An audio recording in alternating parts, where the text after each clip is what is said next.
बिस्मिल्लाहिर्रहमानिर्रहीम। Dear fellows, अस्सलाम वालेकुम।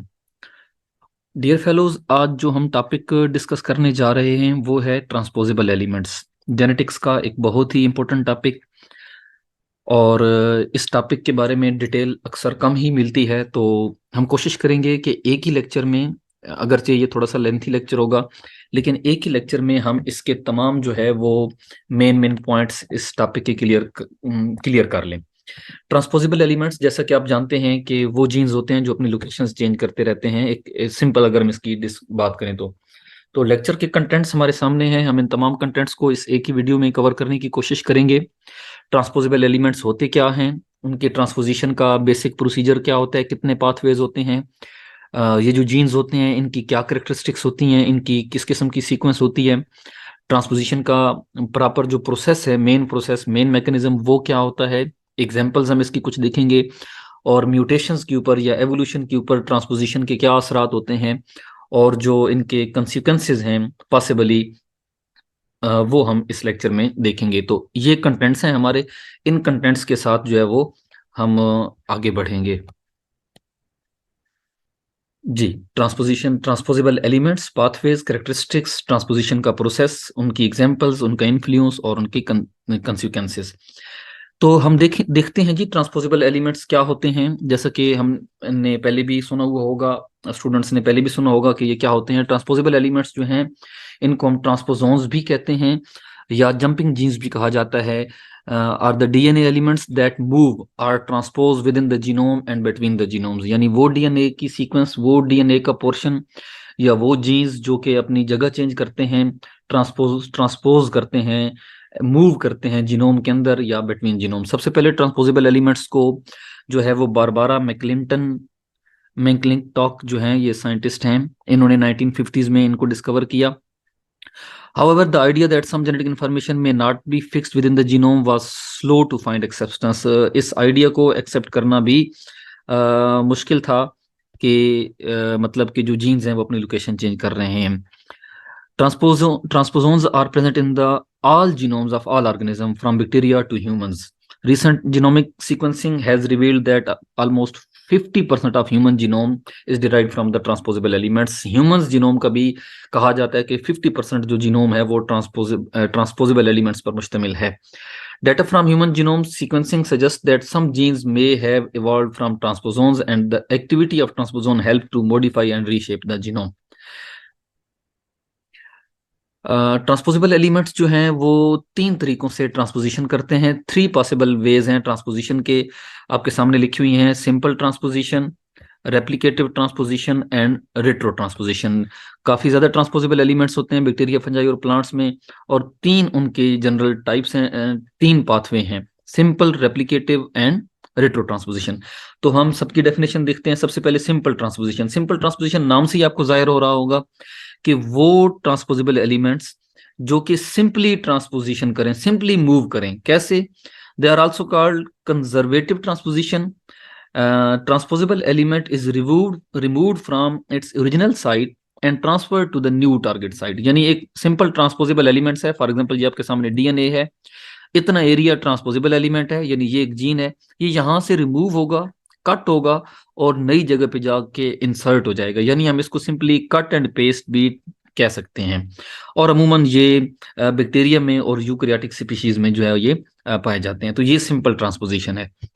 नेक्स्ट अगर आप देखें तो रेप्लिकेटिव ट्रांसपोजिशन, नाम से ही जाहिर हो रहा है कि ये रेप्लिकेट करेगा। कैसे रेप्लिकेट करेगा? आपको डीएनए रेप्लिकेशन का वर्ड पता होगा कि जब डीएनए 1 से 2 में रेप्लिकेट करता है, तो सेम उसी तरीके से ये एक जो है वो छोटा सा जीन है, ये यहीं पे मौजूद रहेगा, लेकिन इसकी एक कॉपी बनेगी, इसकी रेप्लिकेशन होगी, और वो जो नई कॉपी बनेगी वो नई जगह जाके इंसर्ट हो जाएगी।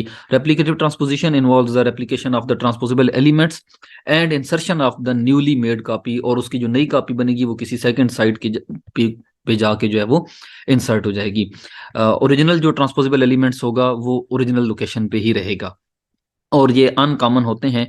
ठीक है, जस्ट बैक्टीरियल स्पीशीज में इनको ऑब्जर्व किया गया है। और उसके बाद तीसरे जो हैं वो रेप्लिकेटिव ट्रांसपोजिशन है, retro transposition, sorry, retro transposition. Retro का वर्ड आपने कई दफा सुना होगा, रिवर्स ट्रांसक्रिप्टेज से ये लफ्ज निकला है।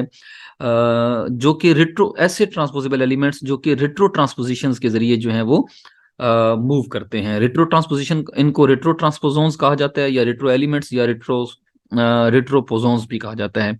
मतलब क्या है कि ये फॉर एग्जांपल एक जीन है, ये पहले आरएनए बनाएगा और उस आरएनए से रिवर्स ट्रांसक्रिप्टेज के जरिए जो है वो, ये रिवर्स ट्रांसक्रिप्टेज के जरिए, ये देखें, रिवर्स ट्रांसक्रिप्टेज के जरिए फिर वो डीएनए बनाएगा, फिर वो डीएनए किसी नई जगह पे जाके इंसर्ट होगा। तो ये रिवर्स ट्रांसक्रिप्शन करता है, ये आपके सामने लिखा हुआ है यही बात। तो एक an enzyme called reverse transcriptase, जो कि एक आरएनए, एक ऐसा एंजाइम जो कि आरएनए को टेम्पलेट के तौर पर यूज करके उससे डीएनए बनाते हैं, हम उसको रिवर्स ट्रांसक्रिप्टेज एंजाइम कहते हैं। तो ये 3 किस्म की ट्रांसपोजिशन हो सकती है। ये बेसिक पाथवे थे ट्रांसपोजिशन के। अब हम देखते हैं कि जो ट्रांसपोजेबल एलिमेंट्स होते हैं उसकी मेन मेन क्या कैरेक्टरिस्टिक्स होती हैं, उनकी सीक्वेंस में कौन कौन सी चीजें शामिल होती हैं। तो जब ट्रांसपोजेबल एलिमेंट्स पर रिसर्च की गई तो डिफरेंट जो है वो चीजें सामने आई कि कई डिफरेंट तरीकों से ये जो जीन होता है ये एस्टेब्लिश्ड होता है। All transposable elements are flanked by direct repeats. सबसे पहले तो जितने भी ट्रांसपोजेबल एलिमेंट्स होते हैं वो फ्लैंक्ड होते हैं, यानी वो कहाँ से शुरू हो रहे होते हैं और कहाँ पे एंड हो रहे होते हैं। तो जो सीक्वेंस जहां से ट्रांसपोजेबल एलिमेंट स्टार्ट हो रहा होता है उसको हम डायरेक्ट रिपीट कहते हैं। यहाँ आपको ये वर्ड दो डी आर के नाम से नजर आ रहे होंगे। डायरेक्ट रिपीट्स में इनकी जो सीक्वेंस होती है वो जहां से ट्रांसपोजेबल एलिमेंट स्टार्ट हो रहा है और जहां पे एंड हो रहा है, इन दोनों की सीक्वेंस, इन दोनों लोकेशंस की सीक्वेंस एक जैसी होती है। They are called target site duplications and which are identical nucleotide sequence that are oriented in the same direction and repeated। तो ये दोनों जो सीक्वेंस होती हैं ये रिपीट हो रही होती हैं और ये इनकी डायरेक्शन भी सेम होती है, और ये दोनों एंड पे पाई जाती है ट्रांसपोजेबल एलिमेंट्स के। उसके बाद ट्रांसपोजेबल एलिमेंट्स के अंदर वाली साइड पे एक सीक्वेंस होती है जिसको इन्वर्टेड रिपीट कहा जाता है। आई आर, इन्वर्टेड रिपीट्स नाम, यहाँ पे आप इस जीन में देखें तो ये वाली लोकेशन आई आर और फिर ये वाली लोकेशन आई आर। ये जो लोकेशन होती है, ये जो ट्रांसपोजेबल एलिमेंट्स की सीक्वेंस होती है, ये इन्वर्ट होती है एक दूसरे के, यानी यहाँ एरो से आपको समझ आ रहा होगा, जो सीक्वेंस एग्जैक्ट इस डायरेक्शन में इस जगह पे है वही सीक्वेंस उसकी उलट डायरेक्शन में इस जगह पे होगी। इसको हम इन्वर्टेड रिपीट्स कहते हैं। और ये वो सीक्वेंस होती हैं जो आइडेंटिकल होती हैं लेकिन अपोजिट डायरेक्शन में होते हैं। ये इन्वर्टेड रिपीट्स की डेफिनेशन आपके सामने लिखी हुई है। फॉर एग्जांपल यहाँ पे आपको एक एग्जांपल भी दी गई है। नॉर्मली ये 9 to 40 बेस पेयर तक हो सकती है। इन्वर्टेड रिपीट्स के बाद जो दरमियान में सीक्वेंस बचती है उसको हम ट्रांसपोजेज जीन कहते हैं। ट्रांसपोजेज जीन वो जीन होगा जिसके पास वो सीक्वेंस होगी, सेंट्रल जीन, या जो वो एंजाइम, ये सीक्वेंस क्या करेगी, एक ट्रांसपोजेज एंजाइम बनाएगी, जो एंजाइम क्या करेगा, ट्रांसपोजिशन के पूरे प्रोसेस को कैटालाइज करेगा। तो ये बेसिक सीक्वेंस होती है किसी भी ट्रांसपोजेबल एलिमेंट्स की। अब ये जो बेसिक सीक्वेंस होती है ये सिंपल ट्रांसपोजिशन में कैसी होती है, कंपोजिट ट्रांसपोजिशन में कैसी होती है, और रेट्रो ट्रांसपोजिशन में कैसी होती है। क्योंकि हम 3 किस्म की ट्रांसपोजिशन पढ़ चुके हैं ना, तो उन तीनों में जो है ये जो सीक्वेंस हैं ये कैसी होती हैं। सिंपल ट्रांसपोजिशन में तो आपने देख लिया है कि जो ट्रांसपोजेबल एलिमेंट्स होता है उसमें डायरेक्ट रिपीट्स होती हैं ये, और उसमें इन्वर्टेड सीक्वेंस होती है, इन्वर्टेड रिपीट्स होती हैं ये, और दरमियान में ट्रांसपोजेज जीन होता है ये तीनों चीजें सिंपल ट्रांसपोजिशन में होती हैं। फिर एक ट्रांसपोजिशन सिंपल की ही एक टाइप है जिसको हम कंपोजिट ट्रांसपोजोन कहते हैं। कंपोजिट ट्रांसपोजोन में बाकी सारी सीक्वेंस वही उसी तरह है जिस तरह हमने सिंपल ट्रांसपोजिशन में देखी है, लेकिन एक जो है वो डिफरेंस ये है कि इसमें कुछ एडिशनल जीन्स होते हैं।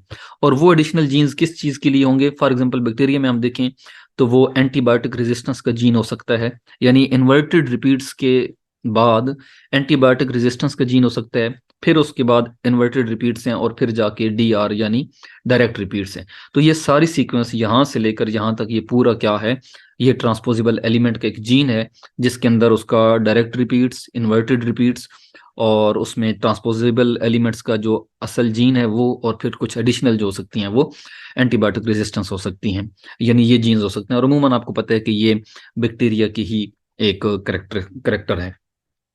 उसके बाद रेप्लिकेटिव ट्रांसपोजिशन जो होती है उसमें क्या क्या जो है वो जीन्स होते हैं, यानी कौन कौन सी सीक्वेंस होती है। बेसिक तो वही होती है डायरेक्ट रिपीट्स, ये दोनों साइडों पे आपको डायरेक्ट रिपीट्स नजर आ रहे हैं। इन्वर्टेड रिपीट्स, ये आपको इन्वर्टेड रिपीट्स नजर आ रही हैं। ट्रांसपोजेज का जीन, और उसके बाद इसमें एक एक्स्ट्रा जीन हो सकता है रिजॉल्वेज जीन, यहाँ नीचे लिखा हुआ भी है ट्रांसपोजेज और रिजॉल्वेज जीन इसमें होंगे। रिजॉल्वेज जीन क्या होता है, यहाँ नीचे लिखा हुआ है, resolvase is a nucleus enzyme that is involve in DNA recombination. ये नॉर्मली रिकम्बिनेशन में इन्वॉल्व होता है, तो इसमें भी एक एडिशनल आपको सीक्वेंस जो है वो मिलेगी। उसके बाद जो रिट्रो ट्रांसपोजिशन है वो तो रेप्लिकेटिव थी। रिट्रो ट्रांसपोजिशन में जो है वो इसी तरीके से मतलब हम देखते हैं कि कुछ सीक्वेंस एडिशनल होती हैं। मसलन रिट्रो ट्रांसपोजोन्स को हम जो है वो दो क्लासेस में यहाँ पे डिवाइड करते हैं। एलटीआर, एलटीआर का मतलब लॉन्ग टर्मिनल रिपीट्स, यहाँ नीचे लफ्ज लिखा हुआ है लॉन्ग टर्मिनल रिपीट्स, और नॉन एलटीआर, यहाँ पे आपके सामने डायग्राम में होगा एलटीआर रिट्रो ट्रांसपोजोन्स और नॉन एलटीआर। क्या मतलब है इसका? एलटीआर का मतलब है जी लॉन्ग टर्मिनल रिपीट्स। ये कुछ ऐसी सीक्वेंसेस हैं जो कि डी आर के अंदर मौजूद हैं। डी आर आपको पता है डायरेक्ट रिपीट्स, जो कि जहां से ट्रांसपोजेबल एलिमेंट स्टार्ट हो रहा है। तो डायरेक्ट रिपीट्स के बाद एल टी आर एक खास किस्म की सीक्वेंस मौजूद है जिसको हम लॉन्ग टर्मिनल रिपीट्स कहेंगे। और उसके बाद रिवर्स ट्रांसक्रिप्टेज वाला जीन मौजूद है। रिवर्स ट्रांसक्रिप्टेज का जीन आपको पता है कि जो रिवर्स ट्रांसक्रिप्शन करेगा। और फिर कुछ सीक्वेंस के बाद इंटीग्रेज जीन मौजूद है। इंटीग्रेज जीन किस लिए होगा? जो कि रिट्रो ट्रांसपोजिशन को नई जगह पे इंटीग्रेज करवाने में हेल्प करेगा। तो ये क्या सीक्वेंस होगी? ये एलटीआर की जो है वो सीक्वेंस होगी। नॉन एलटीआर में एक चीज है कि उसमें रिवर्स ट्रांसक्रिप्टेज के साथ साथ एंडोन्यूक्लियेज के जीन भी होंगे, यानी इसमें एलटीआर नहीं होगी। ये वाली जो सीक्वेंस आपको नजर आ रही है ना एलटीआर, ये नॉन एलटीआर में नहीं होगी, लेकिन ट्रांसपोजेज जीन के साथ साथ रिवर्स ट्रांसक्रिप्टेज के भी जीन होंगे, एंडोन्यूक्लियेज के भी जीन इसमें जो है वो शामिल होंगे। ये उसके बारे में बात लिखी हुई है नॉन एलटीआर के लिए। इसमें रिवर्स ट्रांसक्रिप्टेज के साथ साथ जो है वो एंडोन्यूक्लियेज फंक्शन भी होगा। ये साथ में डायग्राम के साथ साथ सारी चीज उसकी जो है वो लिखी हुई है। Some non-LTR retrotransposons are evolutionary derived from the normal eukaryotic gene. For example, मतलब ये evolutionary derive हुई हैं, ठीक है, नॉर्मल यूकैरियोटिक जीन से। फॉर एग्जांपल एक ट्रांसपोजेबल एलिमेंट्स जीन है, बैक्टीरिया की शायद बात हो रही है, सॉरी ह्यूमंस में ये बात हो रही है कि एक ALU ये एक रेप्लिकेटिव ट्रांसपोजोन है, ठीक है, रेपिटेटिव ट्रांसपो सीक्वेंस है ह्यूमंस में, और ये डिराइव हुई है a single ancestral gene known as 7SLRNA gene. ये एक कॉम्प्लेक्स सिग्नल रिकॉग्निशन पार्टिकल है, ठीक है, उससे वो कहते हैं कि ये जो है वो इवॉल्व हुआ है। मतलब ये नॉर्मल यूकैरियोटिक जीन से ही इनमें एवोल्यूशन हुई है, और ये जीन्स वो कहता है कि वक्त के साथ साथ जो है वो इवॉल्व हुई हैं। अच्छा जी, उसके बाद ट्रांसपोजेबल एलिमेंट्स में एक और कैटेगरी आती है, एक और डेफिनेशन है, autonomous and non autonomous transposable elements. Transposable elements को हम दो कैटेगरीज में मजीद आगे एक और मतलब क्लासिफिकेशन की इनकी आप कह सकते हैं कि मैकेनिज्म है। कंप्लीट ट्रांसपोजिशन या कंप्लीट ट्रांसपोजेबल एलिमेंट्स, या इनको हम ऑटोनोमस एलिमेंट्स भी कहते हैं, ये आपके सामने नाम लिखा हुआ है। और नॉन ऑटोनोमस भी हो सकते हैं। क्या मतलब है इसका? मतलब है transposable elements are considered to be complete, मतलब कि वो ऐसा जीन ट्रांसपोजेबल एलिमेंट्स जिसके पास पूरी इंफॉर्मेशन और ट्रांसपोजिशन की, contain all information necessary for transposition और रिट्रो ट्रांसपोजिशन। दे आर मतलब कि ये पूरा जीन, इसको एक्स्ट्रा किसी चीज की जरूरत नहीं है, इसकी इस पूरे जीन के अंदर ही सारी इंफॉर्मेशन है जो कि ट्रांसपोजिशन में इन्वॉल्व हो रही है। जबकि कुछ इनकम्प्लीट भी हो सकते हैं जिनको हम नॉन ऑटोनोमस कहते हैं।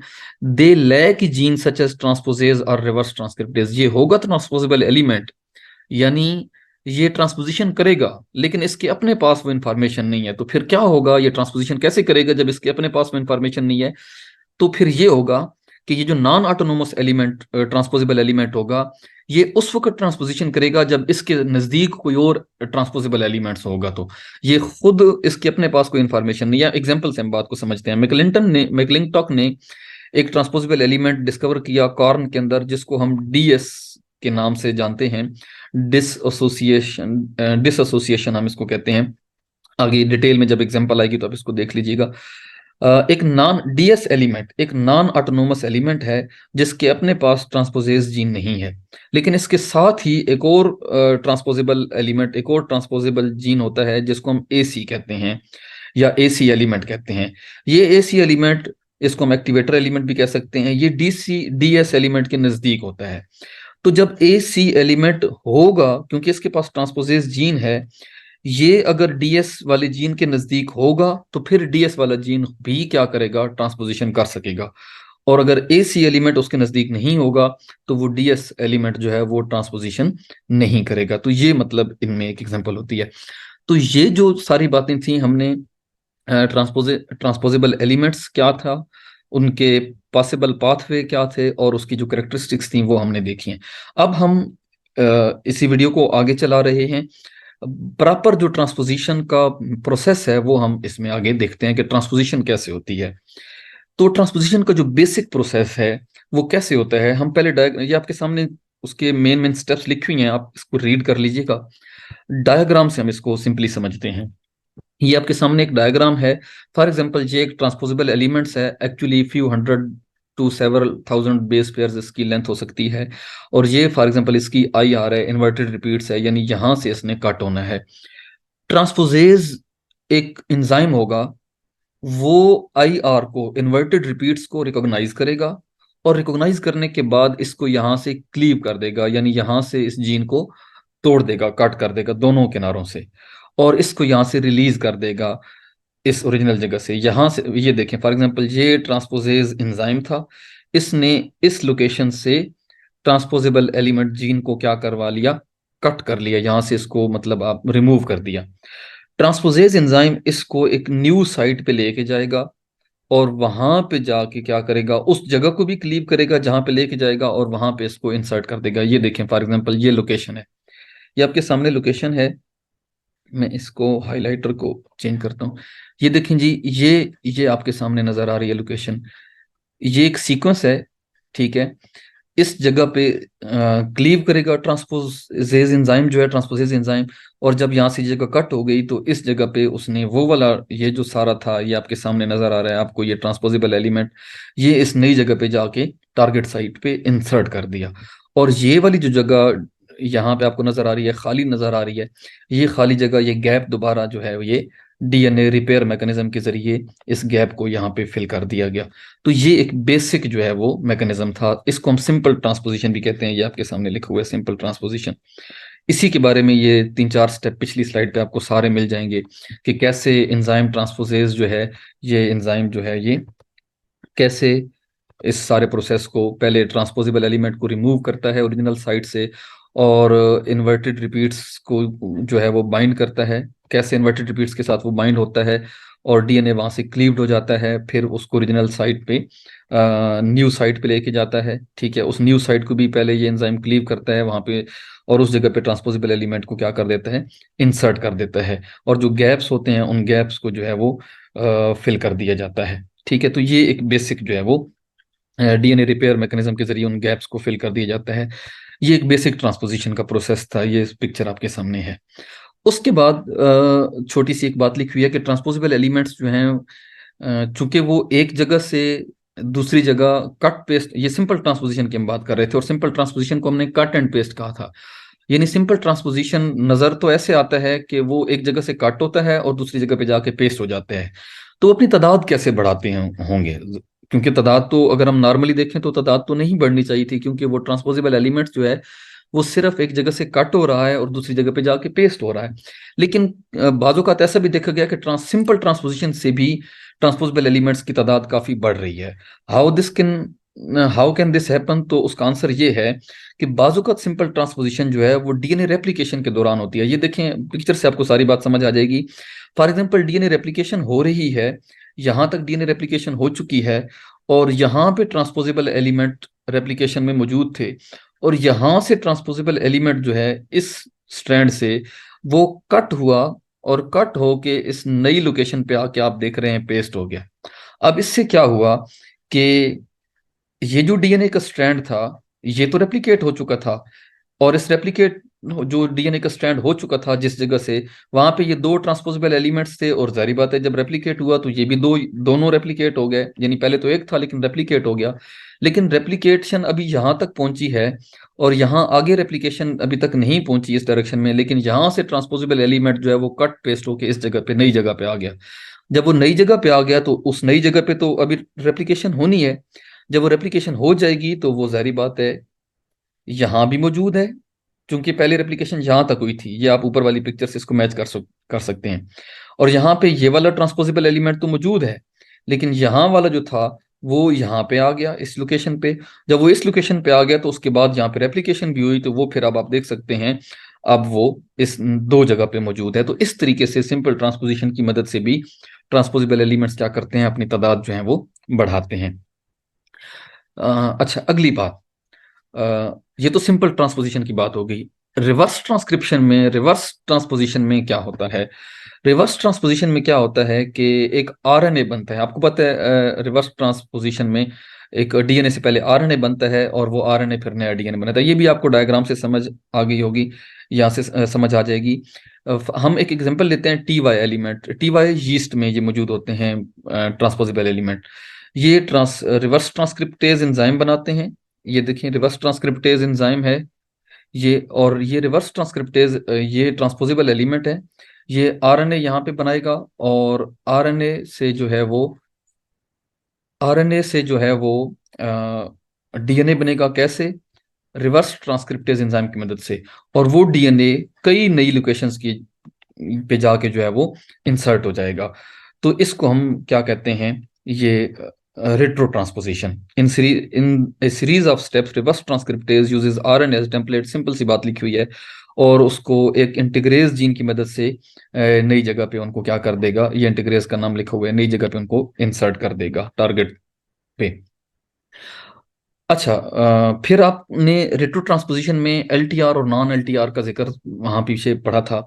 तो जो असल मैकेनिज्म होता है रेट्रो ट्रांसपोजिशन का, वो जो डिटेल से करंटली एक्सेप्टेड मॉडल जो है जिसको स्टडी किया गया, वो नॉन एलटीआर का है, और उसका नाम है target site primed reverse transcriptase. अब ये पूरा प्रोसेस कैसे होता है, इसको भी हम इस डायग्राम से एक्सप्लेन करते हैं। होता क्या है, एक नॉन एलटीआर रेट्रो ट्रांसपोजोन है, ये एक पूरा जीन है जो कि नॉन एलटीआर है। नॉन एलटीआर आपने देखा था, नॉन लॉन्ग टर्मिनल रिपीट्स हैं। अब इसमें होता क्या है कि पहले इस जीन का जो है वो ट्रांसक्रिप्शन होती है, और एक पहले आरएनए बनता है जिसको हम रेट्रो ट्रांसपोजन आरएनए कहते हैं। अब ये आरएनए क्या करता है, ये मसलन डीएनए दूसरा जहां पे टारगेट है, जहां पे इसने क्या करना है, इंसर्ट होना है। ये जो आरएनए बनता है ये पोली ए टेल इसकी होती है, ये आपको पोली ए टेल नजर आ रही है। अब इसने नई जगह पे जाके इंसर्ट होना है, तो जो नई जगह है वहां पे भी आपको इस आरएनए के सामने जो लोकेशन होगी वो, यहाँ अगर पोली ए है, बहुत सारे एडनिन है, तो जारी बात है यहाँ पे बहुत सारे थाइमिन होने चाहिए। ये आपके सामने एक सीक्वेंस है, और इन थाइमिन के बाद यहाँ पे एडनिन है, इसका मतलब है यहाँ से इसको कट लगेगा। ये टारगेट साइट है, और ये एक जगह पे इसको एंडोन्यूक्लियस की मदद से इसको कट लगे, ये आप तस्वीर में देख सकते हैं, यहाँ से कट लगे। अब यहां से जब कट लगेगा तो रेट्रो ट्रांसपोजोन आरएनए जो होगा वो एटी बेस पेयरिंग की मदद से, यहाँ पे ये देखें, जो आरएनए था उसके एडनिन थे, और ये जो छोटा सा डीएनए था जहां से कट लगा, यहाँ थाइमिन थे, तो ये आप अपने सामने आके जुड़ गए। जब ये यहाँ पे जुड़ गए, तो अब क्या होगा, ये आरएनए के सामने जो आपको खाली जगह नजर आ रही है, यहाँ ये आरएनए था, तो आरएनए के सामने यहाँ नया स्ट्रैंड बनेगा जो कि डीएनए का होगा। तो ये टारगेट साइट, एक जगह को टारगेट किया गया था, और इस जगह को रिवर्स ट्रांसक्रिप्शन के जरिए नया डीएनए यहाँ पे बनाया गया, तो इस वजह से इसको target site primed reverse transcription का नाम दिया गया। अब यहाँ पे ये डीएनए बन गया आरएनए के सामने, और ये क्या होगा, ये जब बन जाएगा, the endonuclease cut the other DNA strand at the target site. अब थोड़े से फासले पे एंडोन्यूक्लियस डीएनए को दूसरे स्ट्रैंड को भी यहाँ पे कट करेगा। कट करने के बाद ये सारी सीक्वेंस मूव करके यहाँ पे जाएगी, और जब यहाँ पे मूव करके जाएगी तो नया डीएनए स्ट्रैंड इसके सामने बन जाएगा, और आरएनए जारी बात है रिलीज हो जाएगा। अब ये टारगेट साइट पे आके डीएनए जो रिवर्स ट्रांसक्रिप्शन के जरिए बना है वो यहाँ पे आके शामिल हो गया है, और जो गैप्स बच गए थे उन गैप्स को यहाँ पे फिल कर दिया जाता है। तो ये रेट्रो ट्रांसपोजिशन का एक आप कह लें कि डिटेल्ड मैकेनिज्म था। ये स्टेप बाय स्टेप वही बात सारी यहाँ पे लिखी हुई है, ठीक है, और ये डायग्राम से आपको समझ आ गई होगी। तो हम कंटेंट्स में देखें तो हम ये चार चीजें जो हैं वो डिटेल से डिस्कस कर चुके हैं। अब हम देखते हैं इसकी एग्जांपल्स को, कि ये कौन कौन सी इसकी एग्जांपल्स हैं, या इनको जो है वो कोर्स में शामिल होती हैं। एक टेबल की फॉर्म में पहले मौजूद हैं ये एग्जांपल्स, फिर डिटेल से थोड़ा सा इनको डिस्कस किया गया होगा। कौन सा ट्रांसपोजेबल एलिमेंट है, उसकी क्या टाइप है, उसकी अप्रोक्सीमेटली लेंथ क्या है, और थोड़ी बहुत उनकी डिस्क्रिप्शन यहाँ पे लिखी हुई है। बैक्टीरिया में जो है वो ऑब्जर्व किए गए हैं कुछ transposable element IS1 MU TN10 और TN951, तो ये हैं। IS1 जो है ये इंसर्शन सीक्वेंस है, 768 इसकी बेस पेयर है, तकरीबन इकोलाई में इसको ऑब्जर्व किया गया। MU एक रेप्लिकेट ये ट्रांसपोजेबल एलिमेंट है, रेप्लिकेटिव ट्रांसपोजोन है, 36,000 इसकी अप्रोक्सीमेटली बेस पेयर लेंथ है, ठीक है।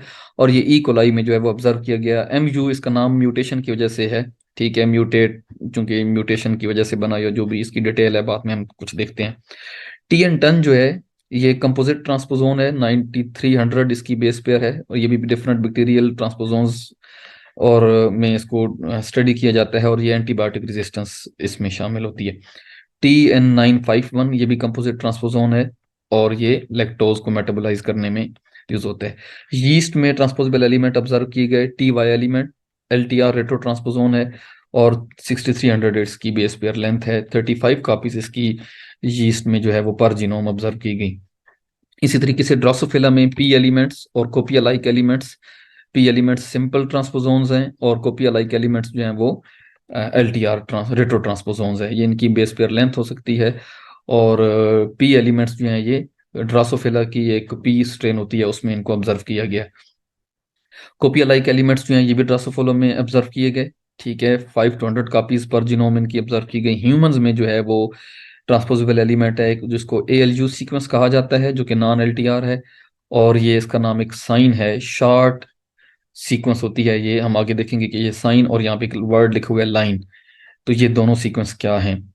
L1 ये ह्यूमन का एक ट्रांसपोजोन है, और ये नॉन LTR है, 6500 इसकी बेस पेयर है, ठीक है।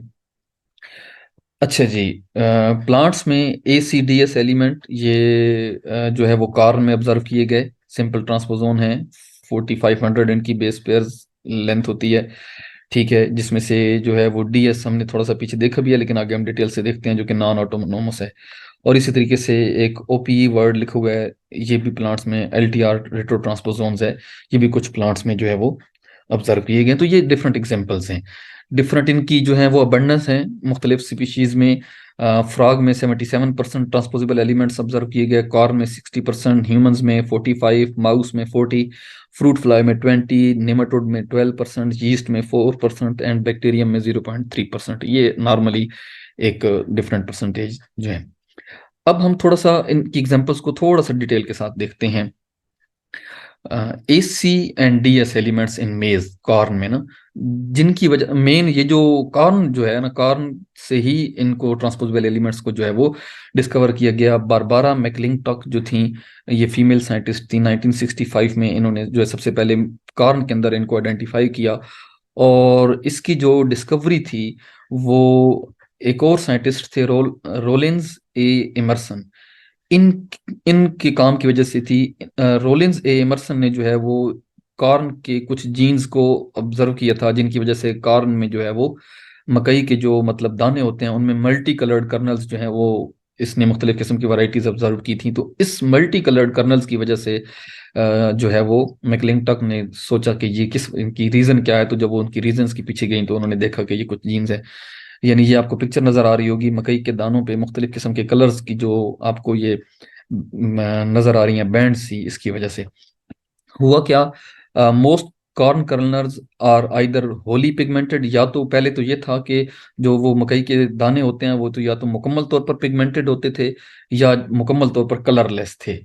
लेकिन इमर्सन ने नोट किया कि कुछ येलो कर्नल्स जो थे वो थे येलो, यानी कलरलेस थे, पूरा जो दाना था, लेकिन उसके ऊपर कुछ स्पॉट्स थे मुख्तलिफ कलर्स के। तो उसने तो ये प्रपोज किया कि ये एक अनस्टेबल म्यूटेशन की वजह से है, जो कि एक वाइल्ड टाइप में म्यूटेशन आई और पिगमेंट प्रोड्यूस हुए, और बाद में ये म्यूटेशन रिवर्स हो गई और फिर वो जो पिगमेंटेड थे वो दोबारा वाइल्ड टाइप हुए, तो उस वजह से उनके ऊपर कुछ स्पॉट्स बन गए। लेकिन उसको प्रॉपर रीजंस उसने नहीं बताई, या नहीं उसने मतलब उनको ऑब्जर्व किया, स्टडी किया। मैकलिंटॉक ने क्या किया, discovered that the cause of the unstable mutation was a gene that move. इसने कहा कि ये जो अनस्टेबल म्यूटेशन हुई है, यानी पहले वो म्यूटेशन हुई है, वो कलरलेस हुई हैं, और फिर वो दोबारा उनके ऊपर म्यूटेशन रिवर्ट बैक हुई है, तो शायद ये जीन्स जो थे ये मूव कर रहे थे। और उसने क्या किया, एक लोकस को जो है ऑब्जर्व किया, जिसको डिस एसोसिएशन का नाम दिया, DS। और एक और जो साथ में उसके नज़दीक एक और जीन था जिसको उसने एक्टिवेटर का नाम दिया AC। DS और AC जो हैं ये अनयूजुअल इनहेरिटेंस एक में मतलब जीन्स को मूव करवाने में इनका रोल था। और उसने मैकलिंटॉक ने मूविंग जीन्स कंट्रोलिंग एलिमेंट का नाम इनको दिया। उसने अपनी पब्लिकेशन की लेकिन उसको इतना खास डिस्प्यूट नहीं मिला। तो मजीद McClintock was frustrated by the geneticist community reaction to her research but she continued to pursue its nonetheless. In 1960 bacteria and bacteriophage were shown to possess transposable elements. तो बैक्टीरिया में भी जब इस तरह के एलिमेंट्स ऑब्जर्व हुए तो फिर बात जाके जो है वो इसकी डिस्कवरी को, मैकलिंटॉक की डिस्कवरी को रिकॉग्नाइज किया गया और उसको नोबेल प्राइज अवार्ड किया गया 1983 में। AC और DS एलिमेंट्स क्या हैं, ठीक है, ये इनको हम थोड़ा सा देख लेते हैं। इनको ये टर्मिनल इन्वर्टेड रिपीट्स हैं, जिस तरह वही मतलब स्ट्रक्चर आपने इसको देखा है। She did this by analysing the genetic behaviour of two mutations. दो म्यूटेशंस उसने ऑब्जर्व की, डिसोसिएशन और एक्टिवेटर। और मतलब ये जो कॉर्न कर्नल्स था उसके एंडोस्पर्म में ये दो म्यूटेशंस थी। She then correlate her genetic observation with cytological examination of the maize chromosome. Initially, McClintock determined that DS was located on chromosome number 9, and if AC was also present in the genome, DS often induced breakage at a point on the chromosome adjacent to its new location. वही बात जो हमने autonomous और non autonomous में की थी कि अगर AC एलिमेंट ये वाला जीन मौजूद हो तब जो DS एलिमेंट होता है ये भी ब्रेक होता है और ये नई जगह पे जाके जो है वो मतलब इंसर्ट होता है और इस तरीके से डिफरेंट फिनोटाइपिक इफेक्ट्स जो हैं वो उनमें वैरायटी आ जाती है। AC एलिमेंट जो है ये जो जीन था 4500 बेस पेयर था और इसकी इन्वर्टेड रिपीट्स 11 बेस पेयर्स थी और इसकी जो डायरेक्ट रिपीट्स थी वो 8 बेस पेयर्स थी। AC एलिमेंट्स के साथ साथ जो है उसके जो दरमियान वाली सीक्वेंस है वो ट्रांसपोजेज का जीन था। बाकी ये इन्वर्टेड रिपीट्स थी और ये डायरेक्ट रिपीट्स थी। तो इस तरीके से, और इस तरीके से जो DS एलिमेंट्स थे इसकी फिर आगे कई वैरायटीज जो है वो ऑब्जर्व की गई। For example DS9, DS2, D1, DS2, D2 और DS6, ये डिफरेंट DS एलिमेंट्स जो हैं और ये डिफरेंट डिलीशंस की वजह से इनके डिफरेंट नाम्स थे और ये नॉन ऑटोनोमस था। ये हम खैर बात पहले देख चुके हैं। अब हम इसके प्रॉपर जो है वो इस बात को देखते हैं कि ये कैसे जो कर्नल था उसका जो जो मतलब मेज का जो दाने थे, मकई के जो दाने या मकई का जो कर्नल था उस पे कलर्स कैसे जो है वो डिफरेंट आते थे। ये फॉर एग्जांपल एक नॉर्मल एक जीनोटाइप है, स्मॉल सी आपके सामने जो है वो ये लिखी हुई है, ठीक है जी। ये स्मॉल सी मतलब आपको पता है जीनोटाइप और फिनोटाइप, ये जीनोटाइप है। दो इसकी जो है वो जीनोटाइप्स हैं, ठीक है। जीनोटाइप का पेयर, जिस तरह आपको पता है अलील्स का पेयर होता है, फॉर एग्जांपल ये अलील का पेयर, ये हम कह सकते हैं कि फॉर एग्जांपल ये जो CC जीन है, ये CC जीन पेयर जो है ये पिगमेंट्स के लिए है। तो आपको पता है ये डोमिनेंट भी हो सकता है जिस तरह हम कैपिटल C इस तरह लिखते हैं, और ये रिसेसिव भी हो सकता है स्मॉल C जैसे हम लिखते हैं नॉर्मल डोमिनेंट रिसेसिव के लिए। ये देखें ये दोनों जीन्स जो पेयर हैं ये स्मॉल C हैं। Cell with the genotypes both small Cs यानी होमोजाइगस रिसेसिव, तो कोई पिगमेंट प्रोड्यूस नहीं होगा और जो जो दाने का कलर होगा, मकई के दाने का कलर वो क्या होगा, येलो होगा, रिजल्टिंग इन कलरलेस येलो और वाइट कर्नल। अब ये जो दोनों अलील्स हैं होमोजाइगस रिसेसिव, इससे पीछे जो सीक्वेंस है उसमें AC और DS एलिमेंट्स मौजूद हैं जो ट्रांसपोजेबल एलिमेंट है। अब क्या होगा, अभी हम ट्रांसपोजिशन को नहीं देख रहे, अभी हम नॉर्मल जीन को देख रहे हैं। यानी अगर नॉर्मल जीन में देखें तो होमोजाइगस रिसेसिव होगा, स्मॉल C दोनों अलील्स होंगी तो सिट्टे का कलर, जो दाने का कलर येलो होगा या कलरलेस होगा। और अगर एक कैपिटल C होगी, ऐसे एक कैपिटल C और एक स्मॉल C, ये देखें अगर जीनोटाइप ये होगी तो जो कलर होगा वो दाने का पर्पल हो जाएगा, पिगमेंटेड हो जाएगा। ये तो नॉर्मल बात हो गई। अब हम आते हैं इसकी तीसरी कंडीशंस में कि AC एलिमेंट मौजूद है और उसकी वजह से DS एलिमेंट भी मौजूद है। नॉर्मली तो हमने कहा है कि कैपिटल C और स्मॉल C ये वाली अगर जीनोटाइप होगी तो पिगमेंटेड जो है वो दाने का कलर होगा, पिगमेंट पर्पल होगा, ठीक है। लेकिन AC एलिमेंट की वजह से ये जो DS एलिमेंट था, जीन था, ये अपनी लोकेशन चेंज करके आप देख रहे हैं इस कैपिटल C जीन के अंदर आ रहे हैं, ये देख सकते हैं आप। अब आप ये कैपिटल C को हम CT लिख देते हैं।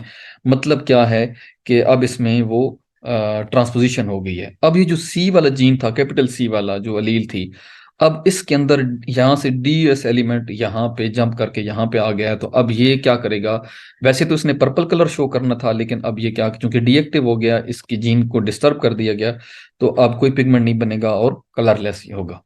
अब क्या होगा तीसरी चौथी कंडीशन में, ट्रांसपोजिशन हुई है, डीएस एलिमेंट यहाँ पे आया था, उसने कैपिटल सी वाली जीन को क्या कर दिया था, उसने उसको आप कह लें कि इनएक्टिवेट कर दिया था। अब ए सी एलिमेंट दोबारा स्टिमुलेट करेगा डीएस एलिमेंट को, और ये डीएस एलिमेंट अपनी लोकेशन फॉर एग्जांपल छोड़ देगा।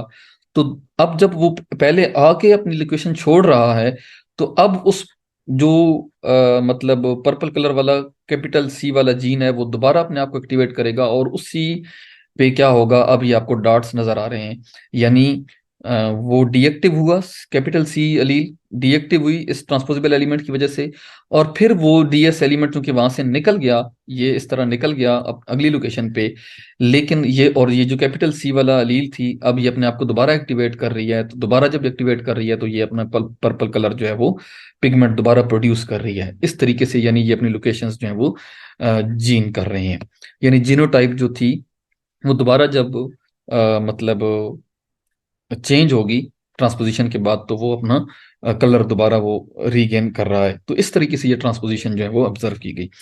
TN3 ट्रांसपोजोन इकोलाई में ऑब्जर्व किए गए, ठीक है, ये उसका मतलब इन्वर्टेड रिपीट्स हैं, और इसके अंदर मुख्तलिफ जीन्स ऑब्जर्व किए गए। पहला जीन TNPA जीन है, ये ट्रांसपोजेज जीन है जो कि ट्रांसपोजिशन में मतलब इन्वॉल्व होता है। उसके बाद एक और जीन है जिसमें रिजॉल्वेज या रिप्रेसर का नाम दिया गया, और तीसरा जीन BLA जीन जो कि लेक्टमेज जीन है, जो कि एंटीबायोटिक एम्प्लिसिन को जो है वो रेजिस्टेंस करता है। तो ये एक बैक्टीरिया में ऑब्जर्व किया गया TN3 ट्रांसपोजोन, ठीक है। टोटल इसकी लेंथ 4957 बेस पेयर थी।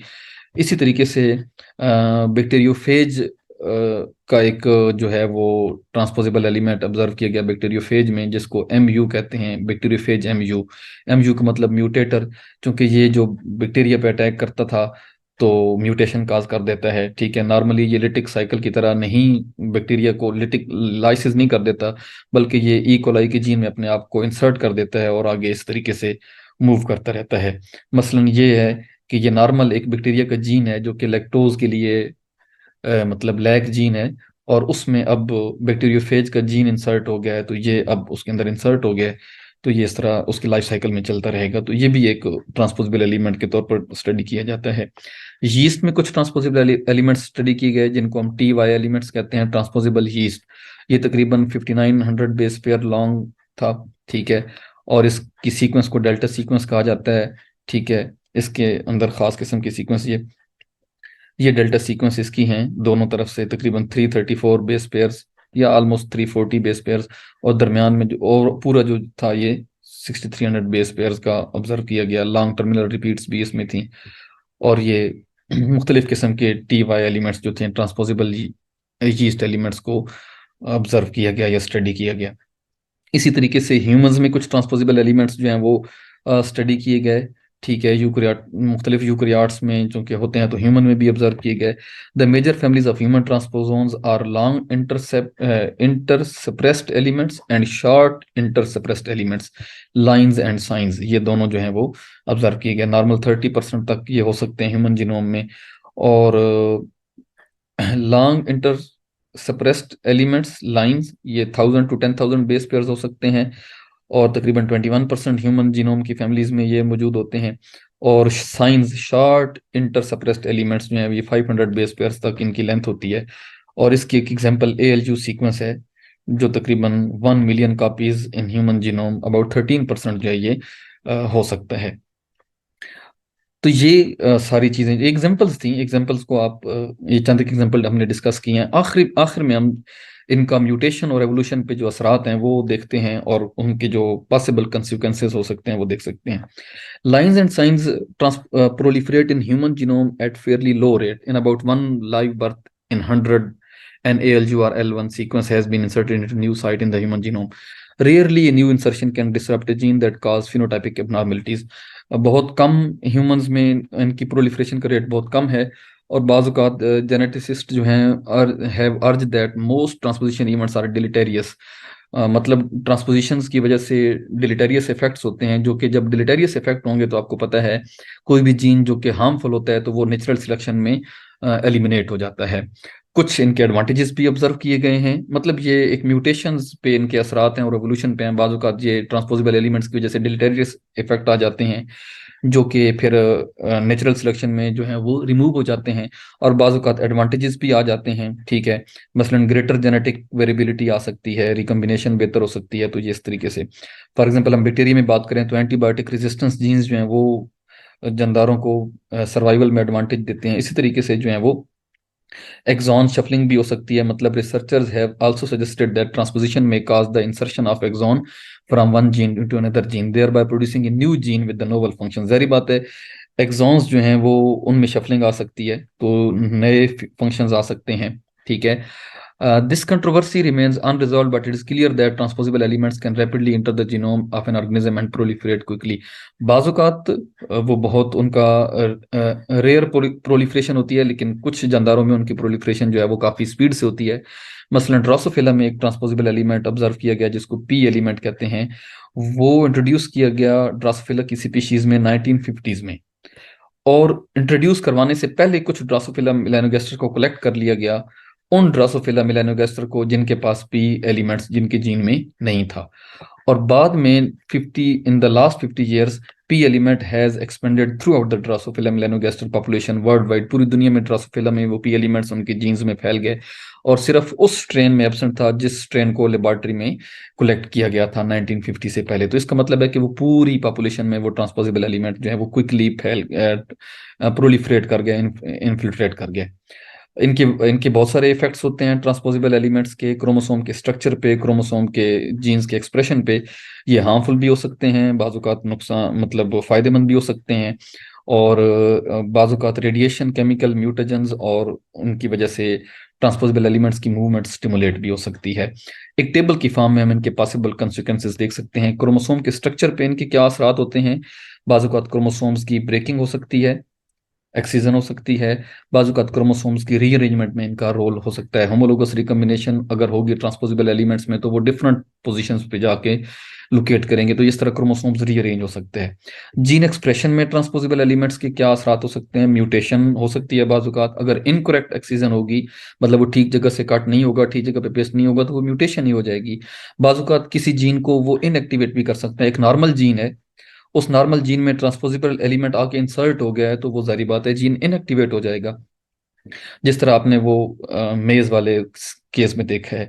जीन की पूरी जो रेगुलेशन है उसमें अल्ट्रेशन आ सकती है। मसलन ट्रांसपोजिशन अगर होगी, एक नेक्स्ट जीन, अगर वो नेक्स्ट जीन में जाके ट्रांसपोजिशन हो रही है और उसकी रेगुलेटरी सीक्वेंस में जाके ट्रांसपोजिशन हो गई है, तो जब वो रेगुलेटरी सीक्वेंस ही चेंज हो जाएगी तो फिर जीन्स की एक्सप्रेशन पे जो है वो असर होगा। एक्सॉन कंटेंट जो है वो चेंज हो सकते हैं, अल्ट्रेशन आ सकती है। ठीक है, this phenomena is called exon shuffling, यानी इन एक्सॉन्स के अंदर जो उनकी कोडिंग सीक्वेंस में भी चेंजिंग ये ला सकते हैं, और बाज़ औक़ात जीन डुप्लीकेशन भी काज कर सकते हैं, creation of a composite transposon that transpose to another site in the genome. तो ये पॉसिबल कंसिक्वेंसेस थे, यानी क्रोमोसोम ब्रेकेज हो सकती है, क्रोमोसोम रीअरेंजमेंट हो सकती है, म्यूटेशन हो सकती है, जीन इनएक्टिवेशन हो सकती है, जीन रेगुलेशन में अल्ट्रेशन हो सकती है, एक्सॉन कंटेंट चेंज हो सकता है, और जीन डुप्लीकेशन हो सकती है। तो ये पूरा जो था ट्रांसपोजिशन का टॉपिक, उम्मीद है कि आपको समझ आया होगा।